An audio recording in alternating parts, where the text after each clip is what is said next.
Ayan, muli-muli. Muli nagbabalik po yung lingkod. Mega love shout out sa lahat. Sa lahat ng ating mga minamahal na viewers. Eto na at uha ng uha. Uha ng uha si Mang Iking at naghahabol doon sa pera na para doon sa pasyente.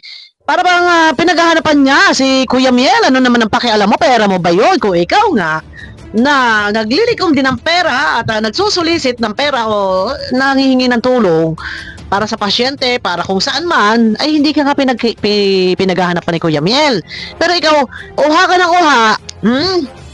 Kuya July, tara muna ako ng video clip at nandito na yung video clip ni Kuya Miel. So guys, suportahan po natin, panoorin po natin ang number 1 reactor. Walang iba, syempre, ang poging-pogi. Nuknukan ng kapugian. Syempre, Kuya July Paunil. Ay, uha ng uha si Iking.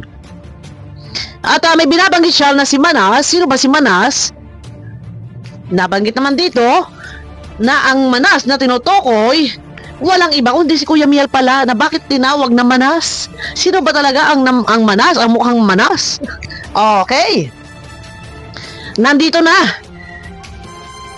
Bakit pinakikialaman mo ang mga pera na ito ay pinadaan kay Kuya Miel para do sa pasyente na kay Banes? Ayan, nakat, at dahil may tumawag ho, ayun, so ayun na, nasa na tayo, pinakikialaman ang mga bigay na tulong para kay Vanessa na ipinadaan kay Kuya Miel. Ano ba ang pakialam mo? Kung yung nga nagbigay ng tulong ay hindi nga nag-uusisa at nakarating naman na malawalhati, eto na nga, nandito na nga tayo. Sige, parinig muna natin. Kali Kuya July, supportahan natin. Kuya July, yung kabuang video nandito po, hindi ko po ipi-play lahat. So, eto na, okay. Ano ba yung Kuya? Meron akong improvement. Pero ang concern po natin dito, Concern. bakit kailangan pag-awayan? Ang concern ay bakit kailangan pag-awayan, paghabulan, Lalo na po patungkol sa pera. lalo na kung patungkol sa pera. Tama. Ang ginagawa kasi for content na ni King, doon tinatapik sa live. Natural. Sasagot si Kuya Miel. Natural. Liliwanagin. Sino ba talaga ang mayroong transparency at sino ang walang transparency? Yun ang tanong. Ay niliwanag na ni Kuya Miel lahat-lahat. Ano pa ang hinahanap at uha? Si King. Bakit? Yung nga nagpaabot ng tulong ay hindi nga nag-uusisa. Kung ikaw, maagap pa lang, tinulungan mo, di sana inaagapan. Ano nangyari? Kahit hindi nga na-vlog na wag na i-vlog. Puntahan na lang, hindi nga binabalik-balikan Ngayon na lang magsusulisit, ngayon na lang nangingialam sa pinadalang pera ng sponsor kay Kuya Miel. Okay, tuloy. Na yung pera ay para dito sa pasyente. Ayun nga po. So siguro po, umpisan ko po muna sandali. Sinasabi ni Mang Iking kasi may akusasyon po siya. Ayun. May akusasyon. Paratang. Nagpaparatang. Ano ba akusasyon? Inaakusahan.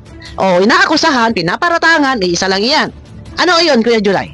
Na di umano ay ano ba ang totoo, Kuya July?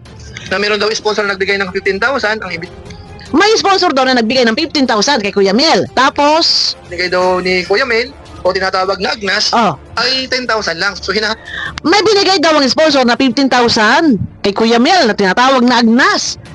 Ay 10,000 lang daw ang naibigay ni Kuya Miel doon. Gaano katotoo? Kuya Miel na 10,000 lang yung binigay. So nagbigay ng paglilinaw si Kuya Miel. Nandito, iparirinig po natin. Nagbigay na ng paglilinaw si Kuya Miel. Subalit hindi pa rin po tantanan ni Iking. Ayaw pa rin tumigil. Hindi niya yata iniintindi ang paliwanag ni Kuya Miel. Baka lang talaga nag-iinggit kay King at ang gusto mo ay sa iyo dapat ipapadala ang pera. Pero sorry ka, dahil ang sponsor na tumutulong kay Vanessa ay kay Kuya Miel. Nagtiwala. Hindi ba Kuya July? Kay Kuya Miel, ipinadaan yung pera, hindi kay Iking. So, baka iyan ang hinahabol na bakit pa kay Kuya Miel nagpapadala, ay beneficiary iyan ni Iking. Wala tayong magagawa doon. Okay, tuloy muna. hanap niya po yung 5,000 di umano. Bali 15,000 iyon, 10,000 lang daw ang binigay. Yung kay King. So hinahanap pa yung 5,000. Teka nga muna, nagtutunugan ng cellphone ko. Wait lang ha. So yan, i-mute ko muna yung notification kasi tutunog. Okay, tuloy. Meron siyang ibibigay na 10,000? Meron siyang ibinigay na 10,000 ayon kay King Kong. Okay? Tapos, May ipapahabol siyang 5,000? may pahahabol daw na 5,000. Diyos, may binigay daw na 10,000, may pahahabol daw na 5,000. So, ano ang problema? Ano ang pinaglalaban mo, Iking? Ha? Sabi niya yun. Sabi niya yon. O anong problema mo? Ano yung pinaglalaban mo? At bakit ka naghahabol? Eh yung sponsor nga, ano ba? Naghahabol bang sponsor? Ha? Napakinggan mo ba ang sinasabi ni Kuya Miel? Ang paliwanag ni Kuya Miel? Ha? Hindi ko sinabi yun. Oh, tapos, Galing yun sa bunganga niya. hindi raw niya sinabi yun. Galing daw sa bunganga ni Kuya Miel na ibinigay yung 5,000 ay yung 10,000 at may pahabol na 5,000. Oh, tapos, Ay, nasaan na? ay, ikaw ba kay tulig? Ikaw ba kay nanonood kay Kuya Mel na maintindihan mo yung kanya mga paliwanag? Ha? Naintindihan mo ba? Oh, nandito yung video ni Kuya Mel, ha? Oh. At bukod doon, may mga iba pang mga Hinahanap kasi ni King, hinahanap yung pera. Hinahanap. Ay, nabigyan na ng paliwanag ni Kuya Mel. Okay, dito, ano ang paliwanag ni Kuya Mel? Dahil ang King, uha ng uha. Uha! Uha! Uha! Hindi magkakatunog. Galit na galit sa tinatawag niyang manas. Ang manas para ay si Kuya Miel. Ikaw ba pinakikialaman ni Kuya Miel sa bawat pagliliko mo ng pera kung saan man yan? Pati dyan sa kawalang transparency mo. Kagaya ng vlog mo noon na ang lahat ng mga sponsor ay tatawagin na lang na anonymous. Ikaw ba pinakikialaman ni Kuya Miel? Hindi. Ngayon, kung may sponsor na dumaan, kay Kuya Miel ipinagkatiwala yung pera, wala ka nang pakialam doon. Pakinggan mo ang paliwanag ni Kuya Miel. Yun ang i-highlight mo kung ano yung paliwanag. Hindi eh. Ang sinasabi mo ay kung ano yung gusto mo sabihin na wala na sa ayos. Iking, ha? Oh. tukoy na ang dating ay parang kinukupit mo Oh. ni Agnes. Yun nga po. Ang dating dito, parang hinahanap niya yung 5,000. So, parang sa himig ng pananalita, ay yung 5,000 nawawala. Para pinaghahanapan niya ng 5,000 si Kuya Miel. Sana kung ikaw magla-live, lahat, panoorin mo. Oo, talagang napanood mo, sadya lang talagang hindi mo yan itatapik. Kahit alam mo ang katotohanan, King. Dahil gusto mo talaga magiging masama. Gusto mo butasan si Kuya Miel. Yan yung totoo. Gusto mo siyang bubutasan. Diba? O, tuloy. Kung inyo mong napanood yan or napakinggan, No. siyempre kung mag-iisip kayo ng hindi maganda, Makakapag-isip nga, bakit nga ba? Ano ba pinupunto? Ano ba ipinaglalaban? Bakit ba iuha na uha nga si King? Na may ihabol daw ng 5,000. Nasaan daw yung 5,000? Hinahanap niya yung 5,000. So, sa himig na kanyang pananalita, para bang lumalabas doon na meron 5,000 hindi pa na ibibigay kasi hinahanap niya. Oh, naintindihan niyo ang aking paliwanag? Para bang lumilitaw na nasaan yung 5,000? Wala nakita. Para bang ganun. Oto. dito sa pinaparatangan, Oh. ang iba kundi si Kuya Mail, Oh. tinatawag niya pong Agnes. At Oh. Wala kung bakit tinawag na Agnes. Ayun nga po, Kuya July. Actually po yung short Hindi ko rin alam kung bakit tinawag na Agnas. Hindi naman mukhang ka-Agnas si Kuya Mel. Kapogi ba ni Kuya Mel? Kalaking tao, kumbaga imported. Imported si Kuya Mel. Hindi siya punggok. Kaya, nako! Ay, ang sino bang harang-harang dito kay Kuya Mel ay isang dakot lang yan. Pag kayo nadakot niya sa mukha nahawakan kayo sa legi, ay iwan ko sa inyo, kay yayabang-yabang. Huwag kayo yayabang-yabang diyan kay Kuya Mel. At kayo, pagka kayo na, ang tao ay nasagad, ay pag nagngalit ang ngipin, nako, at nadakot kayo niya sa leeg, ay iwan ko lang. Pag hindi, kikisay-kisay kayo, ha? Huwag ninyo sagarin.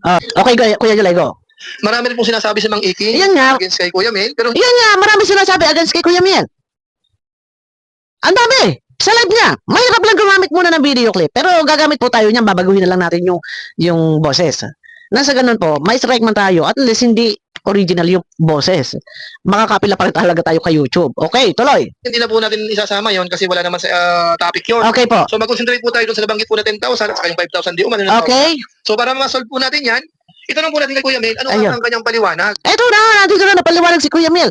Napakalinaw na kung bakit hindi yan ini-highlight ni King at pilit ang gusto ay paghanapan si Kuya Miel na 5,000. 15,000 kasi yun, guys. Yung ayaw kay Kuya Miel na sinasabi ni King, nanggaling daw sa bibig ni Kuya Miel na naibigay na yung 10K, may papahabol pa na 5K. O, eto na. Ito po yun. Nakabuo daw siya ng 33K na community, nakabigay daw siya ang liit ng 33K compare kay Kuya Bal na malaki ang community tapos Maliit. 10K lang ang binigay. Dito kasi, sinasabi ni Iking, na maliit ang kanyang community, pero nakalikom daw siya ng malaki. Wow. So, ano ba to? Kompetensya? Palakihan ng likom? Iking? Nagtatanong ako, kompetensya ba to? Maliit daw kanya community, nakalikom daw siya ng malaki. Kumpara daw dito kay Kuya Bal, malaki ang community, 10K lang daw ang nalikom. Pasalamat pa, at may nagbigay. Na kung tutuusin, ikaw dapat tumulong dyan dahil beneficiary mo yan, si Vanessa. Oh, yan tuloy, nakakaawa tuloy. Kahit na nasa ICU ay nagiging issue pa. No, dahil issue ni Iking yung perang nabigay kay Kuya Mel. Ito ha. Tawag niya kay Kuya Bal Agnas. Hindi po. Ang tinatawag pong Agnas si Kuya Mel po. Hindi po si Kuya Bal. So yung pera, saan ba nagpunta? Saan pa napunta? Nagpasalin-salin pa? Ano ba? Ito. Hindi po si Kuya Bal ang tinatawag na Agnas. Paglilinaw, si Kuya Mel po ang tinatawag na Agnas. Okay? Agnas. Okay. Alam niyo po, yung kay Venti Boy din po. Okay. Meron din pong inaasikaso si Kuya Bal Okay. kay Venti Boy. Okay. Yan, sinama na yung kay Vanessa. Okay. So, si Kuya Bal may naayos, yung patungkol dito kay Mr. Venti Boy sa asawa niya. Okay. Sabay yan. Pati yung kay Vanessa. Okay. Pakinggan. Okay. Si Mercado, ganyan si Bulldog, puro kayabangan. Okay. Mga parang informal. Tapos, Yan na lagi, karamihan kasi nakikipagkompetensya. kompetensya talaga. Ang bibig walang katigil-tigil. Uha kayo, uha. Ano ba ang gusto niya? Baka sa gusto sa kanya ipagadala siya maglilikom ng pera. Baka yan ang gusto. Talagang mainit ang dugo sa iyo, Kuya Miel. Dahil sinira mo daw ang kanyang pagkatao. Tuloy. Hindi naman tayo nakikipagkompetensya. Nandito nila ko. Sila ang nakikipagkompetensya. Annalyn Cruz, sabi daw nila, dapat daw unahin ng beneficiary. Umalis na nga, di ba? Si Vanessa sa Kalinga. Tapos siyang nagbablog. So dapat Siyang may responsibility doon. May nag-comment binabasa ni Kuya Miel. So dapat daw si Iking ang may responsibilidad doon, siya may karapatan na humawak ng pera para kay Vanessa. So yun ba ang gustong palabasin? Maring ganun. Kasi yung pera, tuloy mo na. Dahil sa siyang scouter. Opo, dahil tayo naman po, nanawagan tayo Nagtulong. bilang pagtulong. Yes! Para masave yung buhay. Kaya yung totoo yan. Walang masama. Kung ikaw ay nanawagan ng tulong, gumawa ka ng isang paraan na kung paano makakakuha ng panggastos para kay Vanessa.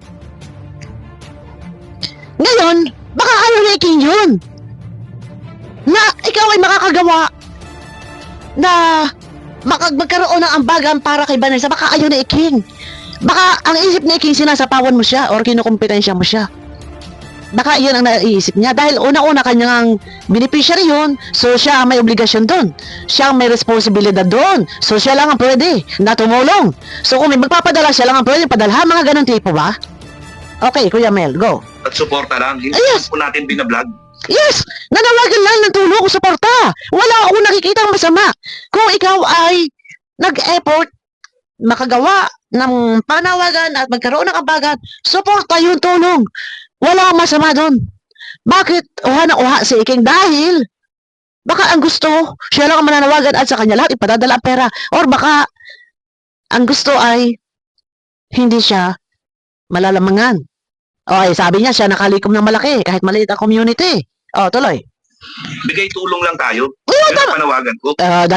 Gumawa ka lang ng paraan na makatulong sa pamamagitan ng viewers mo. Nandiyan naniniwala sa'yo, nanawagan ka para makasuporta kay Vanessa. Masama ba? Wala akong nakita masama doon. Pero bakit ang Iking uha ng uha? Dahil, Di ba? Kahit na siya pa yung scouter, yes! kahit na ano pa yun. Wala masama doon, pagtulong iyon. Baka ayaw lang na Iking na siya masapawan. Hindi niya siya nakadiscover. Si Kuya Bal ang tumulong dyan, nagpabahay. Siya ang naka-scout pero si Kuya Bal pala ang tumulong o nagpabahay. So, ibig sabihin, nang ma-scout ito na Iking, wala rin siyang nagawang tulong dito. Dahil ipinasa pa rin niya kay Kuya Bal, si Kuya Bal ang nagpabahay. So, ganun ba? Tatanong ako. So, ibig sabihin, husto lang sa ka-scout lang pala to. Wala rin pala siya kakayahang magpabahay. Kaya si Kuya Bal ang nagpabahay. So, bakit itong pinabahayan Kuya Bal Iking, hindi ka umalma? Ngayon nasa ospital para sagitin yung buhay, mayroong nagkakawagawa na nanawagan na suporta ng tulong para kay Vanessa. Bakit mo inalmahan? Ang gusto mo ba ikaw lang ang magsusulisit ng pera? Or sa iyo, rekta? Ay, wala ako nakikita masama dito kay Kuya Mel. Siya. Mm. Di ba? So yan mga kabayan po natin. So, Oh, di ba? So, meron pa ba karugtong yun? Teka, nandito tayo kay Kuya July. Ito pa. Yan. Ako ay nagtataka lang, bakit magagalit si King? Hinahabol ang 5K. Isang Kuya Miel na matagal na sa Kalingap, hindi para yan ibulsa, King. Si Kuya Miel may transparency. Teka guys, nangangalay ang aking paa. At may transparency. Si Kuya Mel, ito. Ito muna, na ang tinutukoy po na Agnas ay si Kuya Mel. Okay. Opo. Tapos yung patungkol po sa pera na hinahanap, siguro po ituloy natin. Okay. Po dito sa live ni Kuya Mel. Ito yun. Comment din po dyan. Nabasa din po ni Kuya Mel. Siguro po ididire-diretso lang natin. Okay. Yung 5K na hinahanap, ito para magkaliwanagan. Hindi kasi naintindihan ni King. Pinipilit niyang butasan si Kuya Mel. Okay, tuloy. Dahil sa bandang huli, ipapaliwanag ni Kuya Mel kung magkano nga ba ang naitulong, magkano yung dumaan po sa kanya. Ayun. Kababayan po natin. Okay, ito na. Ito po yun. Okay, ito, bibigyan linaw ni Kuya Mel ang patungkol sa pera na hinahabol ni King. Nauha ng uha at hindi na magkakatulog, nai-stress na. Dahil yung pera, kumbaga, nakagawa ng paraan si Kuya Mel para makatulong sa pamamagitan ng panawagan ng hingi ng suporta, tulong, na ito ay hindi matanggap ni King at gustong butasan. Hinahabol, naghahanap ng pera. Okay, ito na. Yan, nakagawa. 15K ang nahawakan mong pera para kay Vanessa, pero 10K lang ang binigay mo sa nanay ni Vanessa. Binasa may nag-comment. Ang sabi sa comment, 15K ang nahawakan mong pera para kay Vanessa. Pero 10K lang ang binigay mong pera sa nanay ni Vanessa. So, ano ang sagot ni Kuya Mel? Comment po iyon. Ano ang sagot ni Kuya Mel? Hindi ka nakikinig? No. Hindi ka talaga nakikinig. Ha? Wow, hindi nakikinig ha. Wait. Ayan, ipapaliwanag ni Kuya Mel. Ulitin ko sa'yo, nakagawa. Total, nandiyan ka pa. Nakagawa. Ulitin ko sa'yo. Nakagawa. First day, may nagbigay. Okay. Ana Rita Reyes, Okay. 3,000 pesos. Hmm? Inabot ko. 3K. May resibo yan. Lila Sheena, Okay. inabot ko. May resibo ulit yan. Ang tatlong bigay, 10,000 Nancy Chen through JT Alivio Vlogs. Binigay kay Kuya Bal at ipinabigay sa akin. After nun, umaga niya binigay. Pagka after lunch, dinala ko po agad doon. So, ayaw mag-stop eh. Binigay kay Kuya Ipinadala kay JP. Ibinigay ni JP kay Kuya Bal. Bal at ipinabigay sa akin. At ipinabigay sa iyo. After nun, umaga niya binigay. Pagka after lunch, dinala ko po agad doon. Tanga. After nun, dinala ulit doon. So, magkano lahat? Ayun, sabi ko Emel, tanga. Teka, Marunong ka ba mag-add? So yan po mga kalingap, mga kababayan po natin. So malinaw po ano? ayun, ako mo ang video ay mapapanood nyo kay Kuya Miel. Mahaba pa ito, ay hindi ko tatapusin ho, yung hinahabol na 5K. Panoorin nyo ang kabuang video nandito kay Kuya July dahil hindi ko na ho ito tatapusin. Nandito ho ang kabuang video pa ng kay Kuya Miel sa hinahanap ni Iking na pera. Mahaba ho ang ano ni Kuya Miel. Okay, ang live. Teka muna, pasusundan muna natin to. Pero hindi ko tatapos ito. Yung hinahanap ni King, may karugtong pa yan. Puntahan nyo muna kay Kuya July ang kabuang video. At saka ang akin lang dito. King, wala kang pakialam. Wala kang karapatan na maghabol. Maghabol. Lalo pa kung hindi mo naman pera. Ang akin lang dito. Ha? Kung ikaw ba may transparency? Ikaw ba nag-name drop lahat? Pinapangalanan mo lahat? Ha? Pinapangalanan mo lahat? Liwanagin mo. Yung kung ano yung pinaglalaban mo. Kausapin mo din ang mama ni Vanessa kung ilan ang naibigay ni Kuya Miel. Based doon sa mga pahayag ni Kuya Miel, mag-usisa ka. Hindi yung iyak na gusto mo lang butasan si Kuya Miel dahil alam ko ikaw ay galit kay Kuya Miel. Naghahabol ka, ha? Maghahabol ka. Ngayon, may karugtong pa ho yan. Para malaman, mahabol, at excited kayong panoorin nyo na lang po kay Kuya July.